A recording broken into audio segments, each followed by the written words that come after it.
سعيدي. المعلم حسن شحاتة بيتقدم الجهاز الفني بالنسبة لنادي الزمالك، وجمهور الزمالك في مباراة النهاردة وأدى الفتنة قبل أن تبدأ الفتنة اللي بيحاولوا يقنعونا أنها فتنة طائفية، ولكن حفظ الله مصر وحفظ الله شعب مصر، ويا رب دايما الحماية للشعب المصري دائما بكل طوائفه وبكل أشكاله وألوانه. لا يوجد فرق بين قبطي وبين مسلم، كلنا ايد واحدة نستظل تحت مصر. وزي ما قال طبعا الفنان الجميل محمد منير، الدم كله سواء. بالتأكيد قدامنا لعيبة الزمالك اللي موجودة النهاردة على دكة البدلاء، اللي بيتقدمهم محمود عبد الرحيم جنش حارس المرمى، ومعاه علاء علي، احمد سمير، حسين حمدي، رزاق اوموتويتسي، كريم الحسن وعمر جابر. وبالنسبة لبدلاء انبي في مباراة النهاردة عامر، محمد ابو العلا، حسين علي، صالح جمعة، ديفوني، احمد صبحي ورامي صبري. قدامنا هو انتيجانا او الكابتن اسماعيل يوسف اللي شارك مع المنتخب المصري في بطولة كأس العالم 90 في اجيال حفرت اسمها من ذهب في عالم كرة القدم المصرية، والمعلم حسن شحاتة هو الاخر حفر اسمه باحرف النور في سماء الكرة العالمية والافريقية. الزمالك وانبي في مواجهة لثالث مرة ما بين الفريقين في كاس مصر، انتصارين قبل كده كانوا من نصيب نادي الزمالك، والمباراة الثالثة بالتأكيد تبحث عن انجاز بالنسبة للزمالك او بالنسبة لنادي انبي. اول لقاء تاريخي ورسمي من جانب الفريقين انتهى بالتعادل، واخر لقاء رسمي من جانب الفريقين انتهى بالتعادل. النهاردة لازم من فايز، لان دي بالتأكيد مباريات الكؤوس. الحكم اللي هيدير مباراة النهاردة هو سويسري، ومعلومة حصرية لتلفزيون النهار انه الحكم الذي يعمل كحاكم محكمة هو الحكم المكروه من جانب الاتحاد الاوروبي لكرة القدم.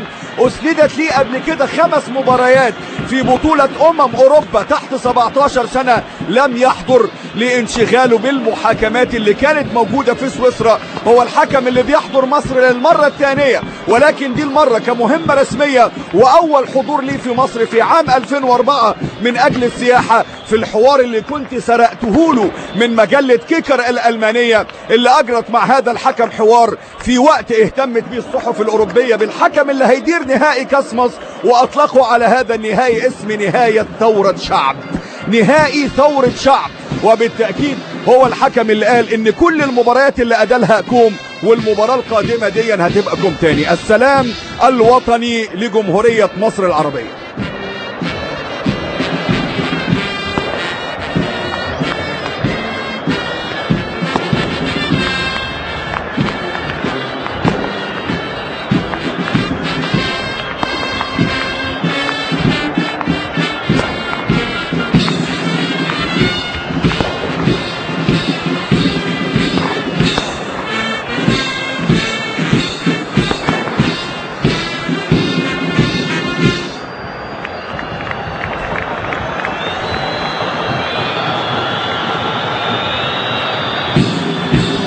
عزف السلام الوطني لجمهورية مصر العربية، وعلى بركة الله هنستعد لبداية المباراة المرتقبة ما بين الزمالك وما بين انبي، المباراة اللي بتحمل رقم 21 من جانب الفريقين.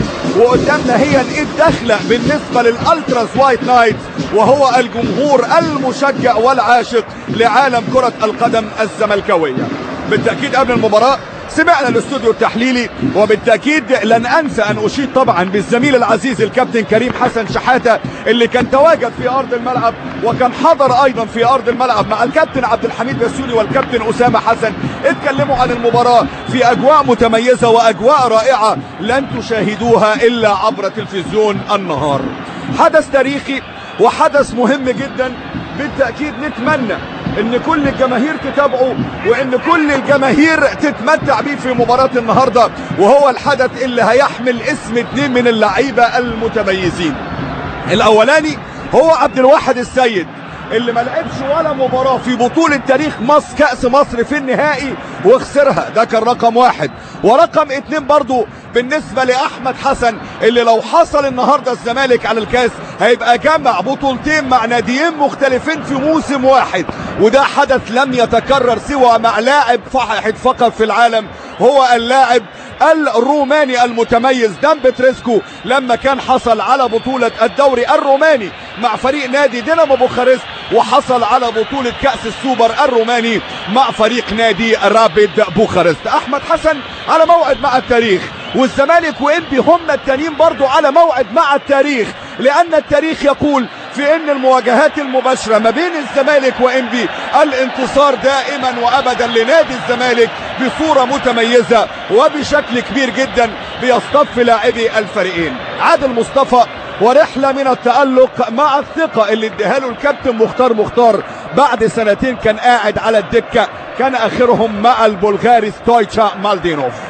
الكابو او قائد جمهور الالتراس، وجمهور الالتراس النهارده الزملكاوي على اكمل وجه وعلى اروع صوره، ونتمنى ان الشغب يغيب تماما عن مباراة النهارده، والاستفزازات اللي بتحصل في ارض الملعب برضو تغيب تماما عن رجال الداخلية، ولكن هو صمت، هي دقيقة حداد، لان قتلى اول امس هم من شهداء الثورة رحمهم الله واسكنهم فسيح جناته. دقيقة حداد مع الفاتحة، ونسأل الله تعالى أن يحفظ الأمن والأمان لجمهورية مصر العربية.